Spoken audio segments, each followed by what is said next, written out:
A giant Galapagos tortoise, one of the most ancient animals on Earth. At 150 years old, he's entering the prime of his life. He's still growing, so must eat lots of highly nutritious grass.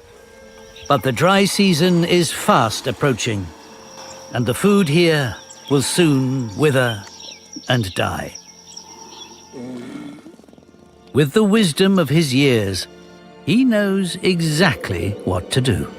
The volcanic highlands provide rich nourishment all year round.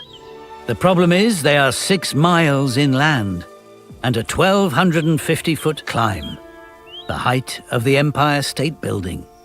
It will be an epic migration, albeit a very slow one. Surprisingly, his old age is the key to his success. His large size means he can overcome obstacles that younger, smaller tortoises simply cannot. After a month, he arrives at the tortoise promised land. Mountain mist guarantees nutritious food, even in the driest months.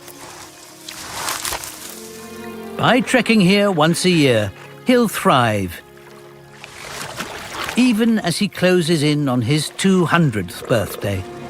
Getting healthier and stronger, his old age really will be the best years of his life.